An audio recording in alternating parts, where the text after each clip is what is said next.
Welcome to Stillness Creates. Before we begin our deep dive today, I want you to just take a second, maybe take a slow breath, and try to recall a very specific, almost magical feeling. Yeah, that deeply grounded state of mind. Exactly. Think back to a time when you were working on something. Maybe you were, writing in a journal or sketching or even just quietly organizing your workspace. And suddenly all the friction just vanished. The act of creating just felt incredibly easy. Right. You sat down and something inside your brain just clicked into place. You were entirely present. The ticking clock on the wall completely disappeared from your awareness. You weren't agonizing over the next step or, second guessing yourself. No, you were just completely in it. That feeling is flow. Hmm. And if you've experienced it, you know precisely how different it feels from our normal, scattered, frantically multitasking days. It's arguably one of the most peaceful states of human consciousness. The mental chatter drops away and you're left with pure, quiet focus. But here is the frustration we're gently unpacking today. Flow rarely shows up when we actually need it.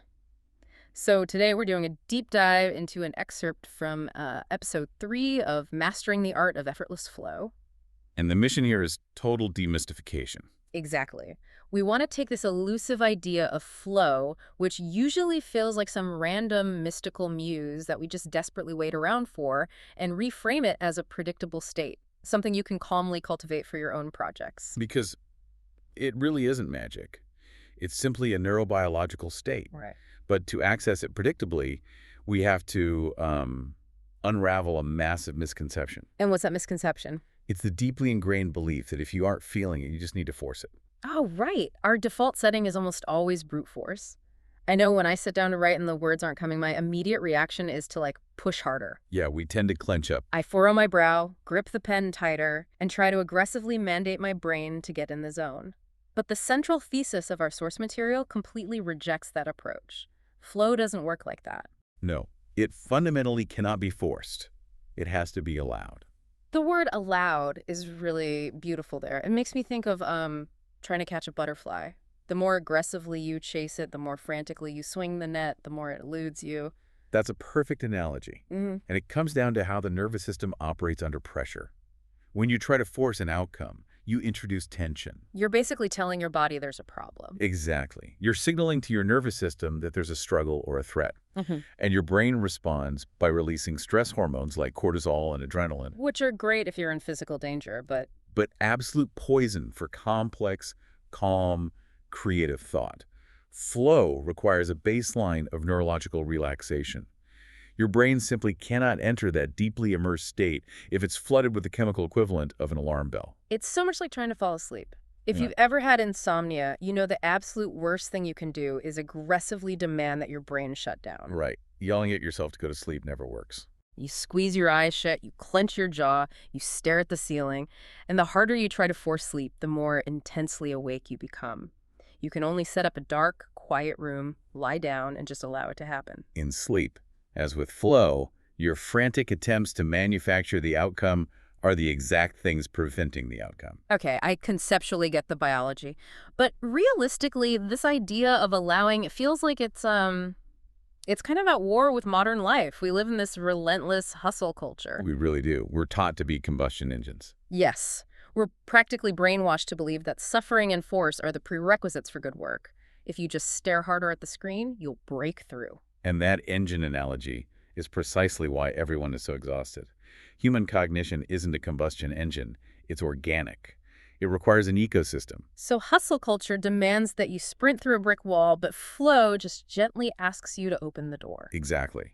When you force it, you generate massive cognitive friction. So, if white-knuckling our way through a project actually repels flow, what opens the door? If we're setting up the quiet room for sleep, what are the ingredients for flow? It comes down to 3 specific conditions aligning. When these 3 pillars are locked into place, the mind naturally settles into the work. Those pillars are clarity, focus, and momentum. Clarity, focus, and momentum. Let's really quietly unpack these, because on the surface, they sound a bit like corporate buzzwords, you know?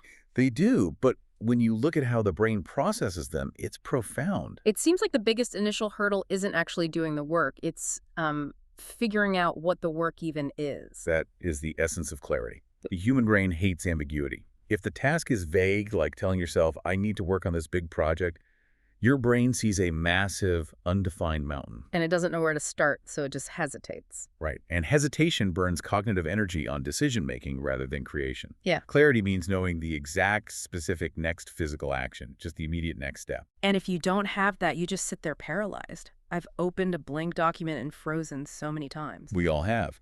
Now, add the second pillar, which is focus.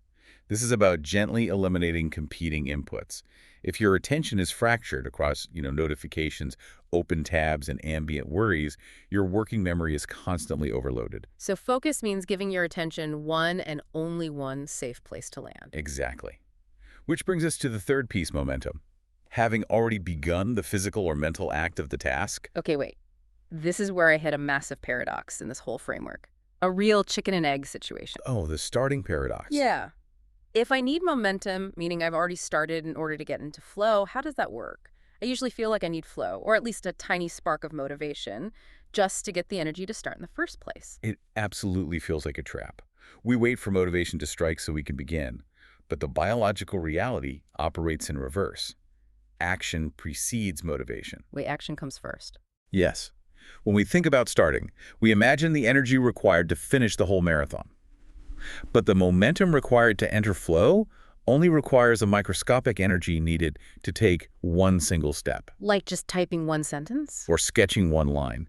The friction of that tiny movement generates a small dopamine hit in the brain, and that dopamine is what creates the feeling of motivation to take the second step. Ah, so it's literally a chemical reaction. You aren't summoning some mystical energy. You're just calmly dropping the right ingredients into a beaker. That's a beautiful way to put it. You get clear on a tiny step, you block out the noise, you make a micro movement, and the reaction just happens on its own. It is an emergent property.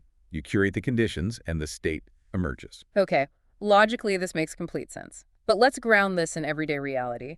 If the recipe is just clarity, focus, and momentum, why is it so agonizingly difficult to actually do this on a random Tuesday?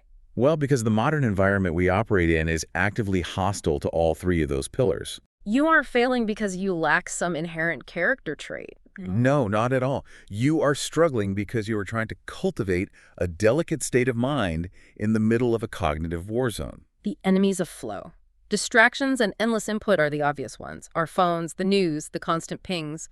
They're engineered to aggressively hijack our attention. They completely destroy that second pillar of focus. Excessive input keeps the mind noisy. If your brain is busy processing a barrage of external data, it physically cannot reallocate those resources to deep, quiet thought. Right. But there's another enemy of flow identified in the source, and I want to gently push back on it because it sounds counterintuitive to me. The pressure to do something good. Yes. The claim is that a major enemy of flow is too much pressure to do something good. But hold on, if I'm doing something for a client or a passion project I care deeply about, it has to be good, right? Aren't we supposed to aim for high quality? It does feel backwards. We're raised to believe that demanding excellence from ourselves at all times is what makes us professional. Right, having high standards. But when we look at the neurobiology of the creative process, we uncover a really hard truth. Judgment is the absolute executioner of momentum. Wow, judgment kills momentum. Explain the mechanism there. Think about the brain having two very distinct operational modes.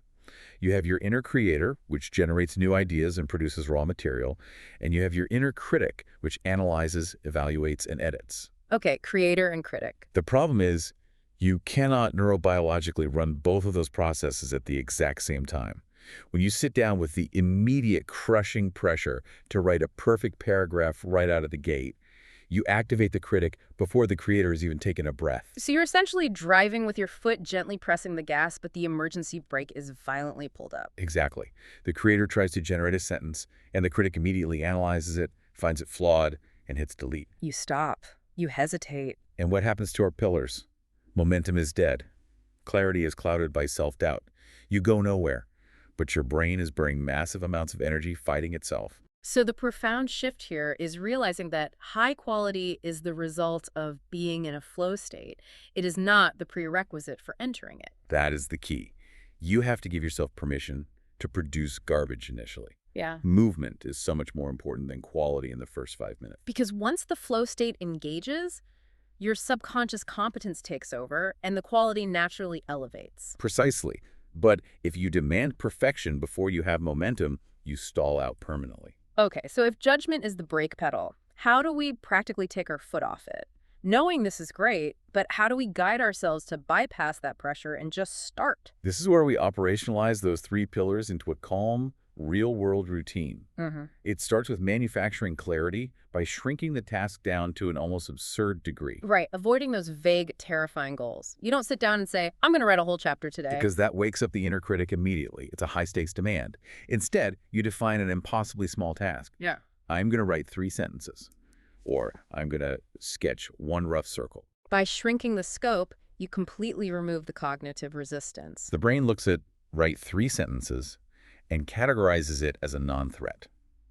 It's so easy that the inner critic doesn't even bother waking up to evaluate it. It's exactly like setting up a bowling lane with the bumpers up.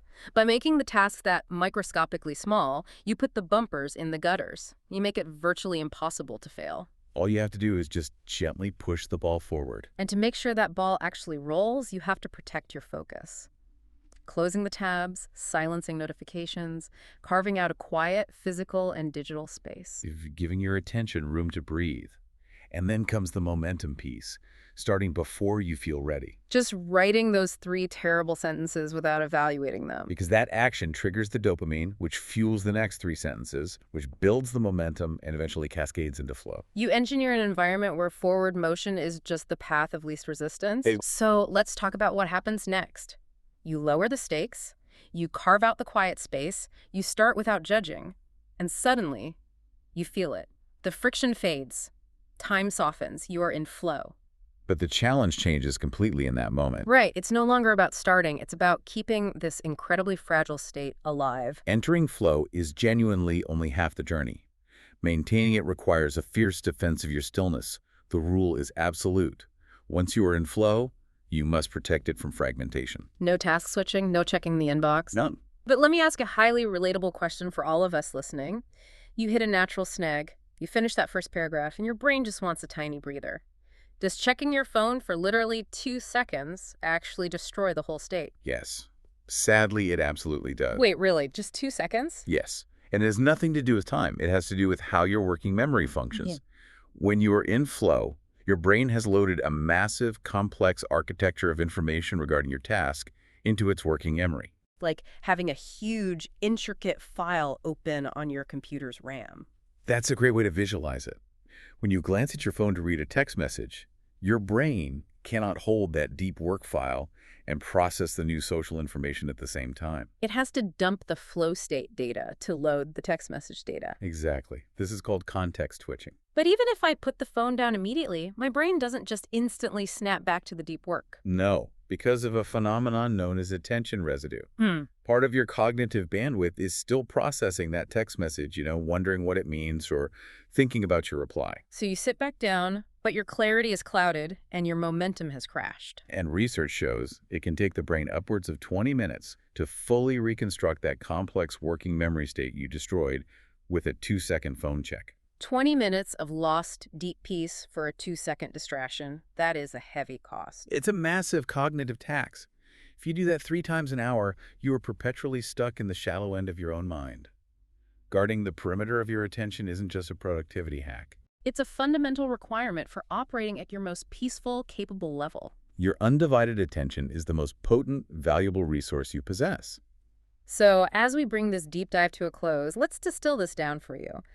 Flow isn't a magical muse that randomly taps you on the shoulder. And it's not a state you can bully or hustle your way into. No, it is simply a biological response to the right environment.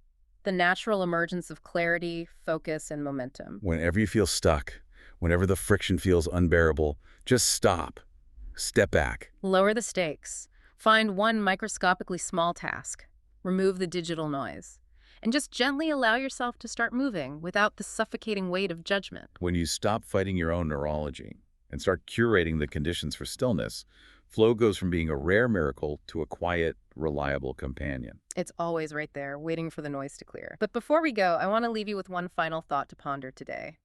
We spent this time exploring how the pressure to be perfect absolutely paralyzes our momentum. Judgment is the enemy of movement. Right.